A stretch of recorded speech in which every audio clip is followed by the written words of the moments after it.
ভারতকে দমাতে বাংলাদেশকে নিয়ে চীনের একটি পরিকল্পনা রয়েছে। সুধী দর্শক, আজকে আপনাদের সামনে সেই পরিকল্পনাগুলোই তুলে ধরছি। চীন দীর্ঘদিন ধরে দক্ষিণ এশিয়ায় তার প্রভাব বিস্তারের কৌশলগত পরিকল্পনার অংশ হিসেবে বাংলাদেশকে একটি গুরুত্বপূর্ণ অংশীদার হিসেবে বিবেচনা করছে। ভারতকে প্রতিহত করার জন্য চীন বাংলাদেশের বিভিন্ন খাতে বিনিয়োগ ও উন্নয়ন কার্যক্রম পরিচালনা করে। চীন বাংলাদেশ অর্থনৈতিক করিডোরের মাধ্যমে তাদের বেল্ট অ্যান্ড রোড উদ্যোগ সম্প্রসারণ করছে, যা ভারতের জন্য উদ্বেগের প্রধান কারণ। চীনের অর্থায়নে বা কারিগরি সহায়তায় বাংলাদেশে পরিচালিত মূল প্রকল্পসমূহ হচ্ছে পদ্মা সেতু রেল সংযোগ প্রকল্প, কর্ণফুলী টানেল, ঢাকার বাস র্যাপিড ট্রানজিট, চট্টগ্রাম ও মংলা বন্দরের উন্নয়ন, পায়রা বন্দরে বিনিয়োগ ইত্যাদি। চীনের কোম্পানিগুলো বাংলাদেশে একাধিক কয়লা ও সোলার বিদ্যুৎ কেন্দ্র স্থাপন করছে। সিলেটে চীনের অর্থায়নে বিশেষ অর্থনৈতিক অঞ্চল গড়ে তোলা হচ্ছে। অস্ত্র উন্নয়ন ও সামরিক সহযোগিতার ক্ষেত্রে চীন বাংলাদেশের প্রধান প্রতিরক্ষা সরঞ্জামকারী সরবরাহকারী একটি দেশ। বাংলাদেশের সামরিক বাহিনীর জন্য চীনের অবদান অপরিসীম।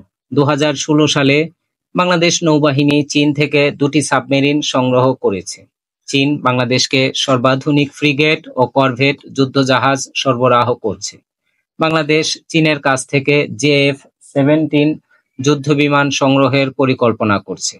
বাংলাদেশ সেনাবাহিনী চীন থেকে VT-5 লাইট ট্যাঙ্ক ও SY-400 ব্যালিস্টিক মিসাইল সংগ্রহ করছে। চীন বাংলাদেশ যৌথ সামরিক মহড়া ও প্রশিক্ষণের মাধ্যমে দুই দেশের সামরিক সম্পর্ক আরও গভীর হচ্ছে।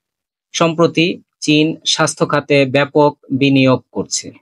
ভারত বাংলাদেশি নাগরিকদের জন্য মেডিকেল ভিসায় কড়াকড়ি আরোপ করেছে। এর বিকল্প হিসেবে চীন বাংলাদেশি রোগীদের জন্য চীনা হাসপাতালে চিকিৎসা গ্রহণের সুযোগ উন্মুক্ত করে দিয়েছে। চীন ঢাকায় একটি অত্যাধুনিক হাসপাতাল নির্মাণ করছে, যেখানে চিকিৎসা সেবা নিশ্চিত করা হবে। চীন বাংলাদেশে উন্নত চিকিৎসা যন্ত্রপাতি, ভ্যাকসিন ও ওষুধ সরবরাহ করে যাচ্ছে।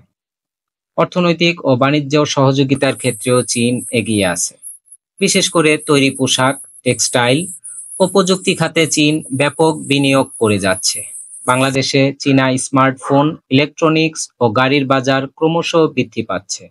চীন বাংলাদেশকে প্রায় 8,000-এরও বেশি পণ্য শুল্কমুক্ত প্রবেশাধিকার দিয়েছে। টিকটক, আলিবাবা, হুয়াওয়ে, শাওমি এর মতো কোম্পানিগুলো বাংলাদেশের বাজারে ক্রমশ প্রভাব বিস্তার করছে। পানি ও প্রাকৃতিক সম্পদ নিয়ন্ত্রণেও চীন বাংলাদেশকে সহযোগিতা করছে। কৌশলগত ও ভূরাজনৈতিক সম্পর্ক উন্নয়নে চীন বাংলাদেশের অন্যতম মিত্র। চীন বাংলাদেশকে ভারতের উপর নির্ভরশীলতা কমানোর কৌশল হিসেবে ব্যবহার করছে। ভারত মহাসাগরে চীনের উপস্থিতি নিশ্চিত করার জন্য বাংলাদেশে বন্দর উন্নয়ন প্রকল্পগুলোতে বিনিয়োগ করছে। বাংলাদেশকে স্ট্রিং অফ পার্লস কৌশলের অংশ হিসেবে ব্যবহারের পরিকল্পনা রয়েছে চীনের, যার মাধ্যমে ভারতকে ভূ-রাজনৈতিকভাবে চাপে রাখা সম্ভব। চীন বাংলাদেশকে ভৌত অবকাঠামো, সামরিক শক্তি, স্বাস্থ্য, অর্থনীতি ও ভূ-রাজনীতি এসব খাতে ব্যাপকভাবে সহায়তা করছে, যা ভারতের জন্য কৌশলগত চ্যালেঞ্জ হয়ে উঠেছে। চীনের এই পরিকল্পনাগুলো ভারতকে দক্ষিণ এশিয়ায় একক প্রভাব বিস্তার করতে বাধাগ্রস্ত করছে এবং বাংলাদেশের মাধ্যমে তাদের কৌশলগত অবস্থান শক্তিশালী করছে। প্রিয় দর্শক, এ ব্যাপারে আপনাদের কি অভিমত? দয়া করে কমেন্ট বক্সে জানাবেন। ভালো থাকবেন সবাই। আল্লাহ হাফেজ।